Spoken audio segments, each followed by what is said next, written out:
Chapter 32 A Promise Fulfilled.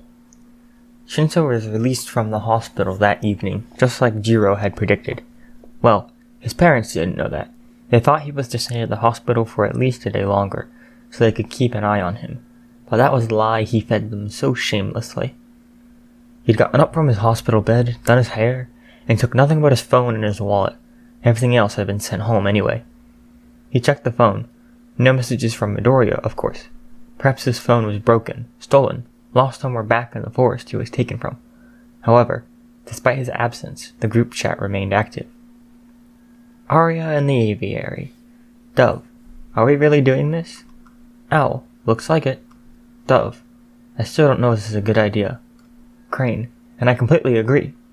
But I am also aware that there is no way for me to stop you, so I shall resort to joining you, in the hopes that I can make you back out as soon as this inevitably goes wrong. Raven, if you can't beat 'em, join 'em. Puffin, a wise notion. Raven, I can never tell if you're being serious or not. That was why, when he marched out of the hospital, seeing his group of friends there, alongside Kirishima and Yaoyorozu, there was a smile on his face. He grinned like everything was going to be okay, like he was oblivious to the dangers of the situation at hand, or perhaps lying without remorse. Either way, his grin made the others smile too, and that was all that really mattered. Okay, let's do this. Acted straight up villainous during the sports festival, and many have observed Bakugo seeming rather displeased with his victory. How do we know that, if the League of Villains really are trying to recruit him, that he won't join their ranks? Bakugo ground his teeth. All the villains were here now. The stupid vampire girl still drooped over Deku, but he was more focused on the press conference than he was on her. His eyes flickered over to Bakugo when those words were uttered, though. Don't you dare insult my friend. He spent his whole life being called a villain, whilst you were called a hero. Well, you know what? They got it the wrong way around. There was a horrible sinking feeling in his stomach, something he'd never really felt before. He hated it. Was he really like that? A villain? Deku was right. For most of his life, he had been called a hero. That was all he ever saw in his future. It was to be one of glory and undeniable victory. He had the power and the grades, the drive and the strength. He would be a hero, the greatest of them all. But now, I take full responsibility for Bakugo's behavior. Bakugo blinked, focusing back on the television screen. Mr. Aizawa was there, bowing before the camera and the reporter who had said those harsh words. However, his actions at the sports festival proved the exact opposite of what you are implying, his teacher continued, his face seemingly emotionless, but Bakugo could see the anger in his eyes, something only those who knew him well could really find. With his final match being against Canary, and the entire world seemingly rooting for him, it must have felt like a hollow victory. That is why he wasn't sure whether to accept the gold medal or not. He is not a villain, but he was worried that was how he was portrayed. Bakugo is trying harder than anyone in his pursuit to become the top hero. If the villains think they have a chance with him, then they are grossly mistaken. I can guarantee you that much. Bakugo let a grin spread across his face. Negative thoughts lost to the wind. Or perhaps the still, musky air of the bar him and Deku had been trapped in for the last few days. And what about Canary? Izuku Midoriya, the reporter persisted. With a group that is known to follow the anti-hero tendencies of the hero killer, Stain, how do you know that he's still alive? We're doing our very best with the intel we currently have available, Principal Nedzu replied. I have no doubt that the police will break this case very soon and bring our missing pupils back, hopefully before anything can happen to them. Do you really think that's good enough? The reporter tutted. He's already been attacked and injured by the hero killer himself under the care of UA. How are you striving to protect the students like him in the future? We're planning on increasing patrols around. The TV was shut off by the Hands villain, that bastard Shigaraki, who turned back to him and leered under that freaky dismembered hand. How strange. Now the heroes are the bad guys. So much criticism, but everyone makes a mistake or two, right? It's not like they're supposed to be perfect. Once a hero receives payment to protect people, they're not a real hero anymore, Lizard added. He turned his gaze towards Deku. Someone who strives for fame, glory, and money shouldn't be worthy of that title. If you took off his damn gag, you'd find out that's not what he's trying to do at all, Bakugo growled. He knew Deku well enough to understand that he didn't want all of this attention for being a hero. That was just something he believed he had to put up with. When they were little, he just wanted to be like All Might, to save others. Bakugo wanted the same. He looked up to the pillar that the hero formed. He wanted to always come out on top, a hero who always wins, no matter what. Deku looked at him in some sort of surprise. Yeah, he hated the bastard, even more recently, but now wasn't the time to deal with it. He was smart enough to know when a fight shouldn't be picked. "Oh yeah?" Shigaraki replied. "Didn't the two of you go to the same middle school? How strange. You must have been there before dear little Canary went mute when he was still quirkless." Deku's eyes lowered again, ashamed of what he once was, the pathetic loser that still somehow remained inside of him. "Quirkless," repeated Shigaraki. "You were a lot like us, Canary. Shoved aside. Deemed useless. Isn't that what the name Deku means?" Deku. He flinched at that. Shigaraki got up and started to walk slowly towards him. "Kicked, beaten, bruised, told that you were worth nothing. So much so that, suddenly, you can't even speak anymore." The villain almost laughed. "There's so many out there just like you. We are like you. Even though we're different, everyone here has suffered because of people, rules, and the heroes who try to hold us back. Did you ever want to be a hero before you had a quirk, Canary? Were you told it was impossible? Didn't you want to make a change for those who are still stuck in that position?" He stood over him, his back turned to Bakugo, but for some reason, Deku wasn't cringing away this time.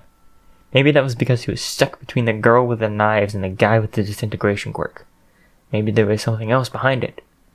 "Then, you turned around and found you had a quirk," Shigaraki exclaimed, turning around to pace himself across the room as he spoke. "Suddenly, the whole world loves you.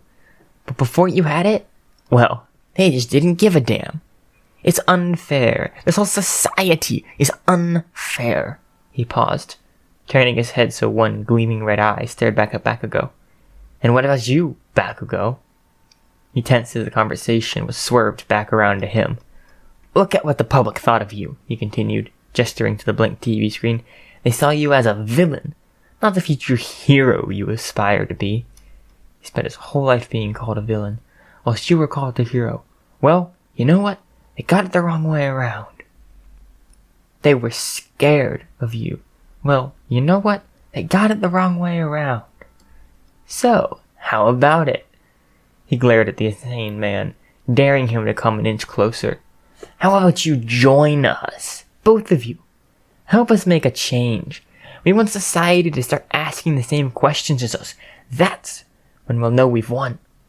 And you like winning, don't you, Bakugo?" He gritted his teeth. They were trying to recruit him. Recruit Deku. They really were nuts. He proved Bakugo's point seconds later. "Toga, undo Canary's gag." "Oh, okay," the psychopath exclaimed, eagerly reaching forward to undo the knots in the fabric that kept Deku's voice muted. "What? Are you crazy?" one of the other villains hissed at Shigaraki, and Bakugo silently agreed. But it played in his favor, so he wasn't about to say anything about it. "We're trying to recruit him," Shigaraki explained. "We may as well be a little more hospitable." Toga peeled the cloth away from Deku's face, but he kept his mouth shut. The girl was still threateningly close. "Besides," Shigaraki grinned, "I promised we'd speak again." Bakugo had never thought he'd seen that look on Deku. He snarled, baring his teeth at the villain, a shadow cast over his eyes by the matted mess that his hair had become. "But before we conclude whether you will join us or not," said Shigaraki, "why don't the two of you have a little chat?"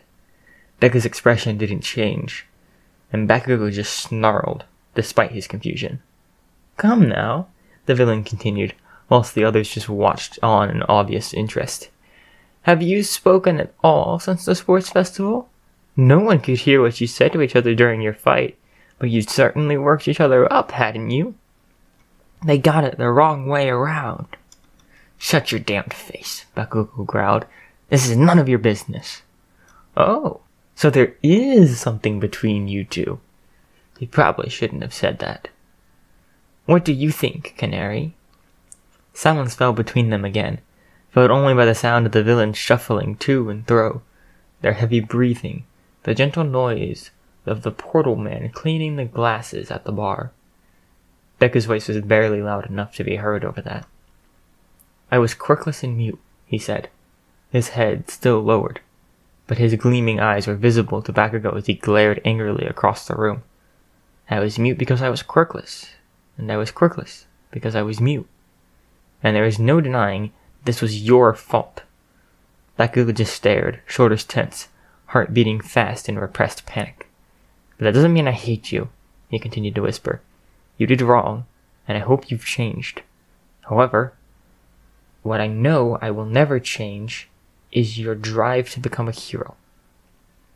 Deku turned his head back to the villains.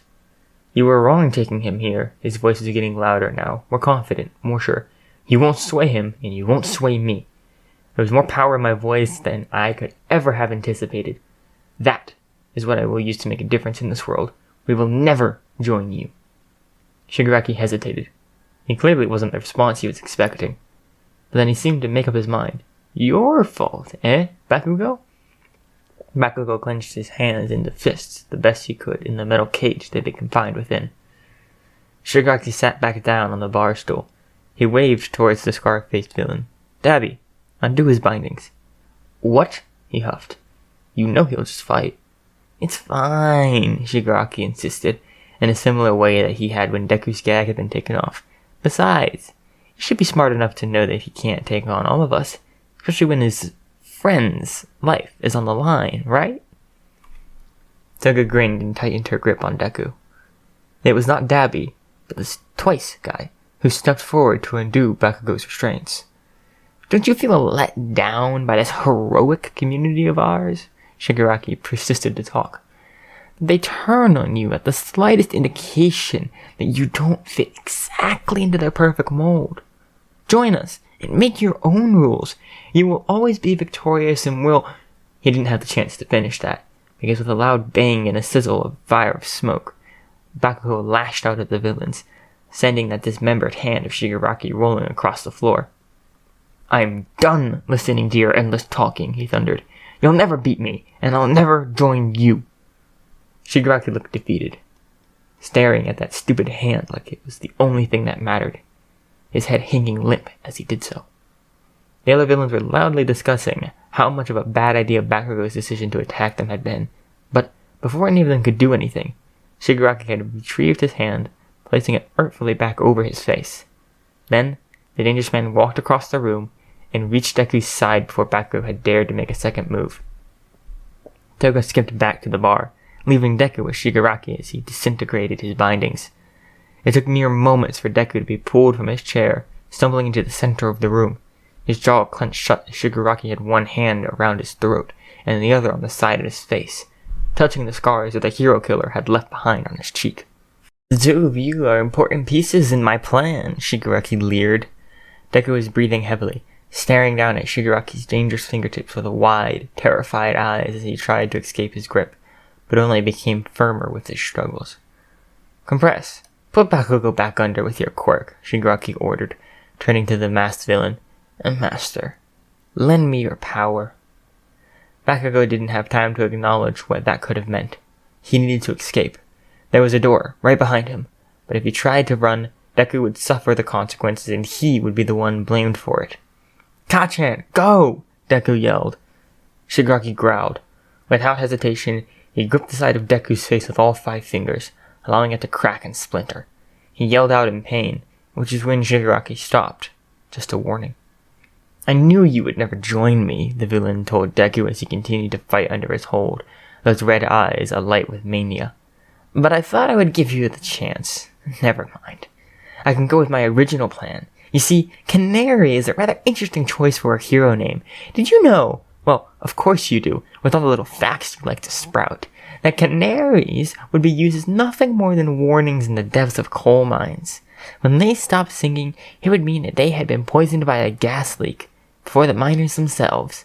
I wonder, if you stopped singing, do you think the heroes would realize the danger that we pose too?" And it was to Bakugo's horror that Shigaraki's hand returned to the cracks on Deku's jawline. He could do nothing but watch as it crumbled, as the skin turned to dust in the air, and as the villain's hand reached inside Deku's mouth, open wide as he let out an ear-piercing scream. Deku fell to the ground, released by Shigaraki. He was conscious, but he didn't move, only curling up in a ball, shuddering as he reached for the side of his face, hiding it from view. And Bakugo did nothing. He had done nothing to stop it, nothing at all, only stared, wide-eyed, as the villain wiped his hand on his shirt, leaving crimson red marks behind. Silence returned. A buzzing filled Bakugo's mind. It rung in his ears like the aftermath of one of his larger explosions, whilst the very world before him started to sway. Knock, knock. Hello? I've got a pizza delivery here. What the hell? Bakugo tore his eyes away from Deku, staring at the door. The villains didn't have time to investigate, though, because seconds later, a bang far bigger than the one Bakugo had caused filled the bar, and the wall came toppling down as their savior came crashing through. Just a few seconds too late. Jiro stepped off the train to the Kamino ward. There was a certain excitement building in her. Canary was close. He had to be. Those villains are hiding somewhere in the city, Kirishima announced, way too loudly. Just tell me where to go. Wait a second, Yaoyorozu, the voice of reason, exclaimed. From now on, we're going to need to be extremely careful. These criminals already know what we look like, remember? We wouldn't be able to scout effectively if we're recognizable, Ida agreed, his hand hovering thoughtfully by his chin. So, what should we do? Uraraka questioned, pulling at the hem of her shirt nervously. I have an idea, although it is a bit old school. Yaoyorozu fidgeted, pointing towards a shop just down the street. Dirt cheap Don Quixote. Oh no, Shinso groaned. No way are you dragging me into this. I see where you're going. Wait, what are we doing? Kirishima asked in apparent confusion. Yaoyorozu is suggesting we purchase some disguises to achieve our goal of blending in, Ida explained. You guys know I don't have any money, right? Yaoyorozu already had to get my train ticket. Uraraka muttered shamefully. Well, what else can we do? Todoroki retorted, folding his arms. Wherever the villains are isn't exactly going to be super crowded like this place, sighed Shinto. I guess we could just get some surgical masks and pull up our hoods. We blend in enough to look like we're shady, low-life thugs or something. A gang of teenagers wandering around in the back alleys. Are you suggesting we pretend to be villains? Ida exclaimed, clearly against the idea. Yeah, don't worry, Ida. We all know you're good at that. Uraraka sighed, thinking back to their first training exercise. Jiro almost chuckled at the thought of this method acting. She wasn't even close enough to listen, but from what she could see on the camera feed, it was pretty hilarious. Not villains. Delinquents, Jiro contradicted. Ida wasn't impressed. Isn't that just a synonym for... Whatever. Let's just go with it, Shinso insisted, marching ahead into the shop. I can just brainwash anyone who recognizes us anyways. But Yaoyorozu trailed off. Jiro just patted her on the shoulder. We can go shopping again another time if you want. She had a feeling that Yaoyorozu hadn't had the chance to hang out with friends like that before. She'd really enjoyed their trip to the mall, even if it was cut short. Jiro's thoughts of Shigaraki attacking Canary back then only spurred her to walk faster as they set their plan into action. They got a few odd looks from the cashier, as Yaoyorozu ended up buying everyone's disguises. But they must have gotten a few strange groups like them going through there, because the man didn't bother questioning them any further.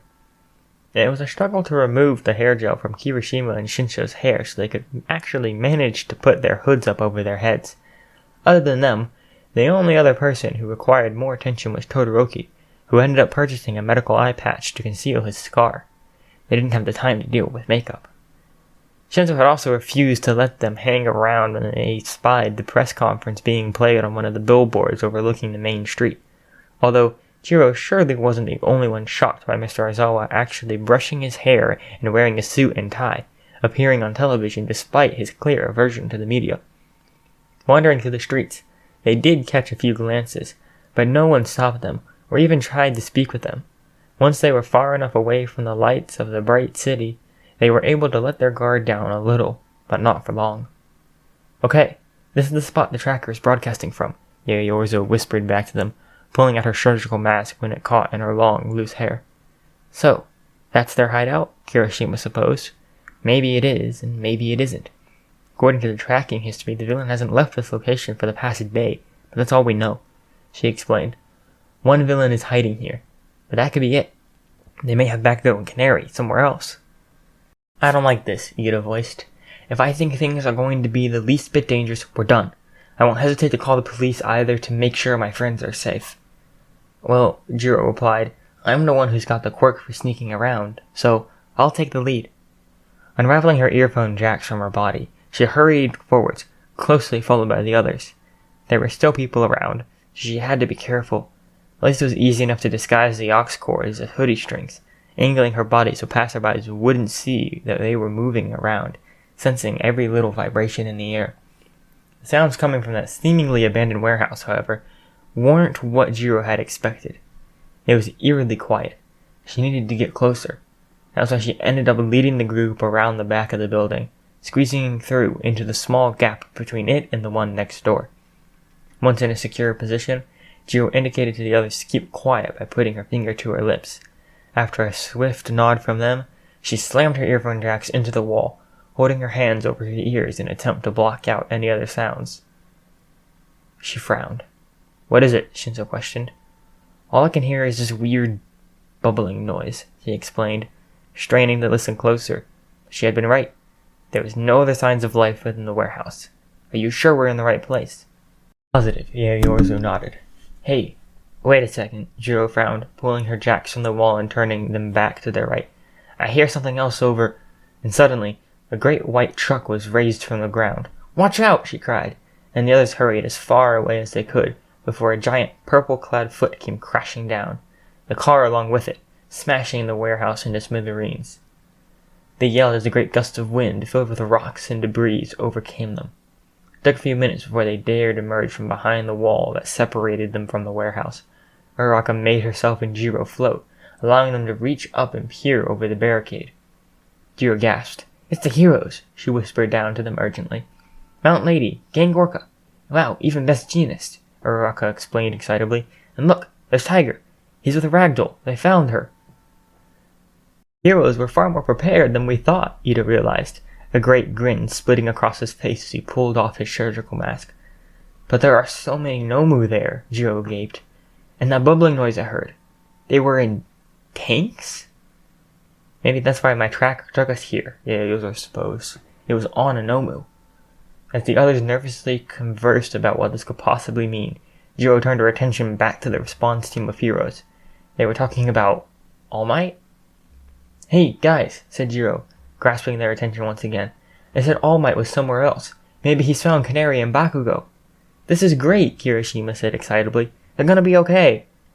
Then let's get back home as quickly as we can, Yaoyorozu suggested eagerly, as she, too, pulled off her disguise. Yes, at least we won't have to explain ourselves, Ida nodded as he followed Yaoyorozu down the narrow alleyway, away from the scene. Shinzo was the only one who was hesitant. He waited as Uraraka reached up to help pull Jiro back to the ground. But she was on high alert, like she had been in the attack on the summer camp. Every sound reached her ears, including the shuffle of a stranger's feet, back in the shadows of the ruined warehouse. Wait, she said, turning back to the sight of the heroes restraining the remaining Nomu. I'm sorry, Tiger, but Ragdoll's quirk was so useful. I just had to take it. There's someone else there, Jiro voiced, ducking back down below the wall to join the others as Uraraka released her quirk. A villain? Todoroki frowned. I don't know.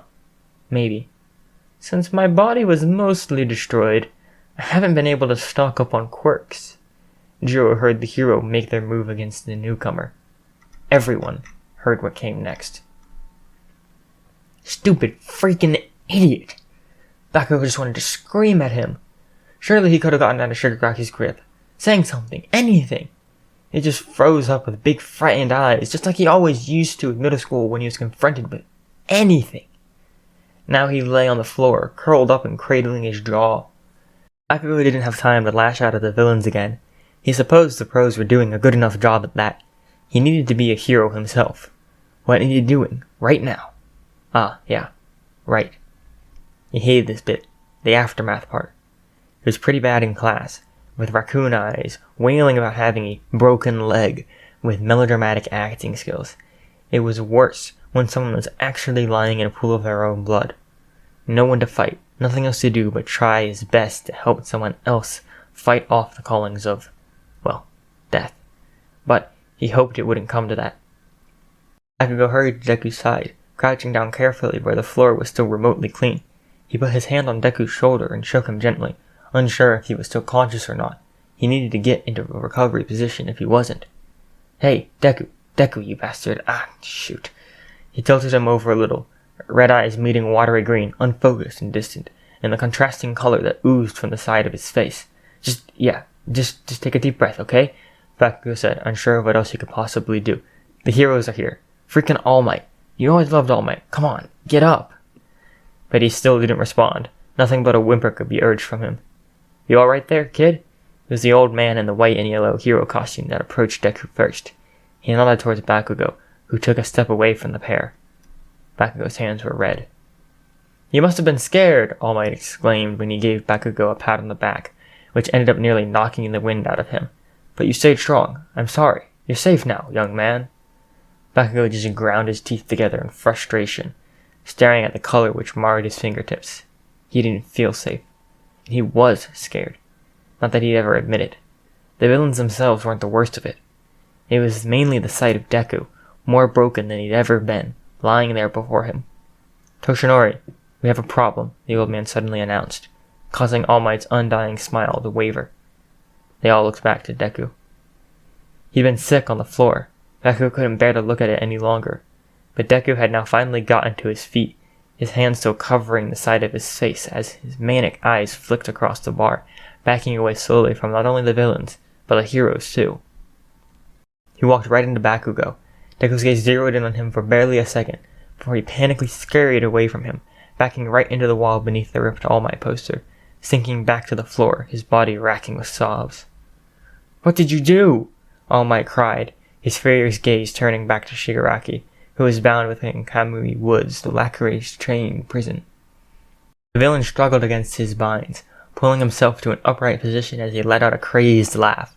"I am the prison that silences the Canary," he announced, eyes wild under the hand that covered most of his face. "That which disturbs the peace. Everything that you stand for. You created a garbage society by lifting up such ridiculous ideals. That's why I hate you. Why I started gathering people to my cause. Because you smile so thoughtlessly and everyone else thinks they can do the same. I will show the world the truth. And the first step is bringing the pillar, that which holds society up, to the ground. Canary showed me that. We had a nice little talk at the mall. But now he'll never speak again." The look on Deku's face was pure, unadulterated horror. It was mirrored across many in that moment, Bakugo included. "Just you wait," Shigaraki continued. "The game is still mine." "Where is your boss hiding, Shigaraki?" the older hero demanded, leaving Deku's side only to shout at the villain. "Just know that this is all your fault," he yelled. "I hate you." And that was when it happened. Despite the villain's unconsciousness, gray, sludging portals appeared in thin air, slopping all over the bar and bringing with it numerous Nomu. Bakugo heard a desperate cry from across the room, and his gaze rested upon Deku once more. The same gray gunk was now pouring from his face, muffling his screams as he disappeared. "Young Midoriya!" All Might cried, staring uselessly at where Deku had vanished. Bakugo followed soon after, gagging on the foreign substance as it crept up his throat and spilling out into the air, engulfing him in seconds. To think about as the world vanished before him was that time all those months ago when Deku had rushed to his rescue, pulling pointlessly at the sludge villain's vicious body to try and save Bakugo as he slowly suffocated there. He closed his eyes and let the quirk take him, wondering, for a moment, if that would be the end. Shinso had his back turned against the broken wall, his hand covering his mouth in a feeble attempt to hold back the bile. The others were doing the same. That villain, he'd obliterated his surroundings in seconds. Merely a flick of his wrist had been enough to render every single hero unconscious, excluding Best Jeanist, of course. But Shinso was now unsure if he'd ever be conscious again. But then the heavy, heaving coughs filled Shinso's ears. "Ah! What the hell?" Shinso's eyes widened at the sound of Bakugo's voice. There was clearly someone else there too, coughing and retching far louder than Bakugo had been. Against his better judgment, Shinso cautiously forced his stiff muscles, still practically frozen with fear, to allow him to peer around the edge of the wall. The villains were arriving in bursts of black gunk, dropping onto the floor and vanishing as quickly as it had appeared, but within the circle of gagging villains were two very familiar figures, and there, with red on his cheek he held tentatively in his right hand, was Midoriya. He hadn't been listening to whatever this master villain had been saying to Shigaraki. There was only one thing present in Shinso's mind's eye at that moment. Midoriya was right there, 6 or 7 meters away from him, being pulled roughly to his feet by Bakugo. And he was hurt. Shinso had to get to him, but how? The villains clearly hadn't noticed they were present, or else they wouldn't have been speaking so freely. If he revealed himself now, Shinso could put all of the others in danger. And could he activate his quirk on time? The villains at the summer camp hadn't spoken to him, clearly because they had sufficient knowledge of what his quirk could do ever since the sports festival. But he had to try. He had to help Midoriya. If not, could he call himself a hero at all? Then Iya's hands reached over to him, holding Jiro against the wall and gripping Shinso's side, preventing him from taking a step further out of their hiding space. Over on the other end of the group, it was Yeo Yorzo who gripped Uraraka in Todoroki's arms. Neither of them would be letting them take action. So, what now? Ah, there you are. Shinso's eyes widened. Had the boss villain found them? Had he... There was a gush of wind and a great crashing of forces when All Might leapt down from the sky. I'll have you return my students, All for One. Have you come to kill me a second time, All Might? Idia and Yeo Yorzo had released them now. They were too preoccupied on trying to stay on their own 2 feet, as the power that the two titans radiated sent great gusts of air across the ruined landscape. Through a crack in the wall, Shinso still had his eye on Midoriya. Like the rest of the villains, and Bakugo too, he'd been tossed aside by the blow. Now, with his hands gripping onto the rubble in hopes of keeping him in place, his injury was left on full display, and Shinso could see a flash of his teeth through the side of his face. Shinso had only just recovered from the villains, All for One's, first attack, before a second rippled through the atmosphere, sending All Might crashing through the city, off into the distance. All Might! Shinso heard Bakugo cry. Don't you worry, All for One sighed. It'll take more than that to kill him. The villain turned back to Shigaraki. Get off the battlefield, Tomura, and take the children with you. Shinso looked away from the scene, turning back to Jiro as All for One somehow forcefully activated the quirk of the unconscious porter villain he'd seen back at the summer camp. You have to do something, Shinso whispered to the girl. Anything, before they get away. Jiro blinked at him for a second, barely overcoming the shock of the whole situation. She turned back to the battlefield, and Shinso followed her gaze. All Might had already returned and had begun to battle against All for One once more. They were keeping each other occupied. Meanwhile, the League of Villains had surrounded Bakugo and Midoriya, whilst Bakugo feigned to smile and let the firepower of his quirk crackle and pop in his palms, ready to fight. Midoriya could do nothing but cower beside him, covering his jaw with his hands, quiet and quivering. It was clear that the injury was bad enough to hinder his singing, and therefore his quirk. But now wasn't the time to think of what that might possibly mean for his friend. Right now, Shinso needed to focus on thinking up a way to get him out of there. Don't let that magician lay a finger on you, Deku! Bakugo yelled, using an explosion to blast the villain in question out of his radius. Midoriya had given up protecting his fragile jawline. Fortunately for him, he didn't need his quirk to put up a good fight. And there had always been one thing Midoriya excelled at: dodging. So as that psychopathic blonde girl waved a knife at him, enthusing about the volume of blood that persisted to trickle from his cheek, he was ducking and rolling, somersaulting and evading the attacks of every villain that attempted to reach him. But it was 6 against 2. They wouldn't be able to hold up for long. Not even All Might could lend a hand, because of the apparent strength of the villain he was locked in combat with. There had to be a way to get him. An opening.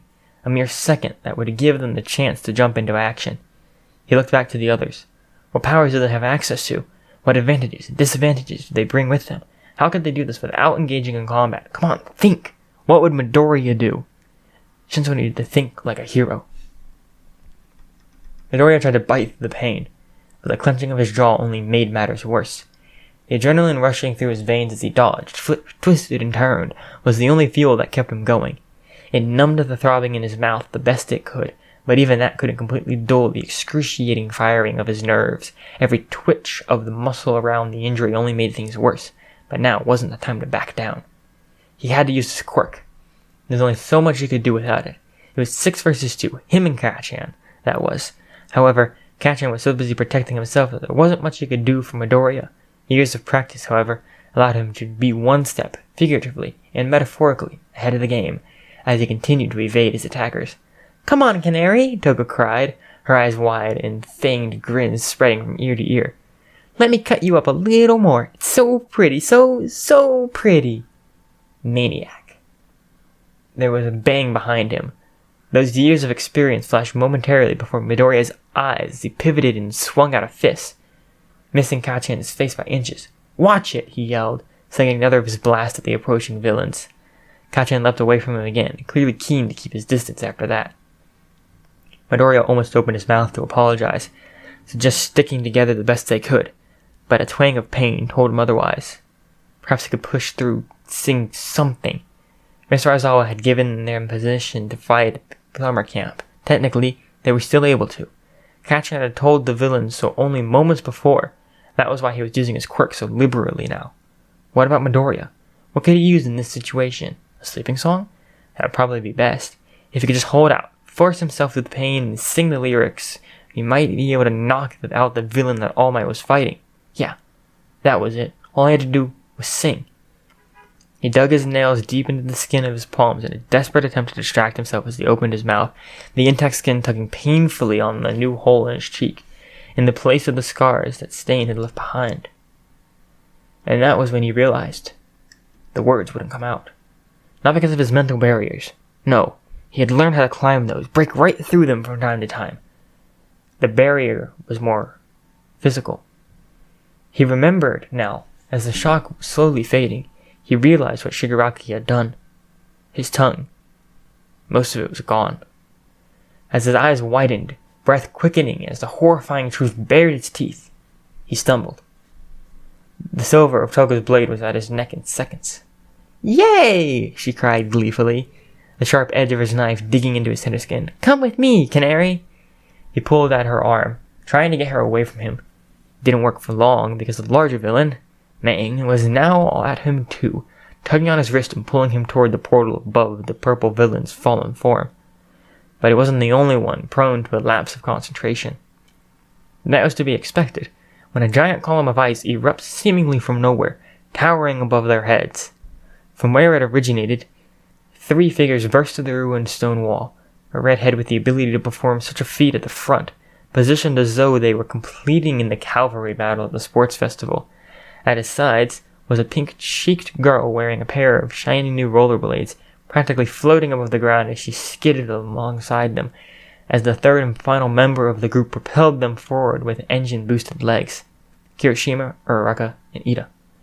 They charged up the ice, most likely formed by Todoroki, and leapt high into the air, using it almost like a ramp. It was Kirishima who reached out, trying for them to reach back. Midoriya managed to slip past the villain's grip. He opened his mouth to sing, desperate for his familiar green wings to burst from his back, but the sounds that came forth held no meaning, no power. "Deku!" Bakugo yelled as Midoriya was once again captured by the same 2 villains, being dragged closer and closer to the swirling violet vortex. Kirishima was fading from view. They didn't have much more time. Midoriya turned to Bakugo and he screamed. Whether or not it sounded right, it got the message across. "Go!" There was a flash of orange and white light, a trail of black smoke, and Kachan leapt up into the sky, silhouetted against the luminescent moon as he grasped for the hand of his friend. He gazed back for a moment which he could, a hopelessness in his eyes that Midoriya had never thought he'd see. And they were gone. The villains briefly discussed pursuing them using Meg's quirk, but with Midoriya's present, there was no need. A few had been rendered unconscious back at the bar. Several had also been attacked by the older hero, and now lay on the rubble, motionless. But those who remained knew they still had one of their captives, and even Midoriya knew there was no possible way he could escape now. Toga stuck to his side like glue, her blade refusing to budge. Mang was grabbing some of the other villains, including the masked magician, towards the portal, but she wasn't needed to restrain Midoriya, even as Shigaraki yelled towards his master, begging him not to send him away. The lizard-like villain aided Toga in her attempts to get Midoriya closer and closer to the exit. Midoriya weakened, slacking in his grip. He couldn't win. If he surrendered to them now, he would be taken away from the battlefield. All Might would no longer be forced to hold back. He could use his full power against the villain who persisted to destroy the city around them, putting more and more civilians in harm's way. The quicker this was over, the better it would be for everyone. So he closed his eyes and let his body be dragged backwards. Canary! He opened them again, glancing around frantically, desperate to find the owner of the voice. And his gaze finally settled on a group of familiar faces in the shadows of the devastated warehouse. Shinso. It was Shinso. Tears were streaming down his face as he yelled Midoriya's name.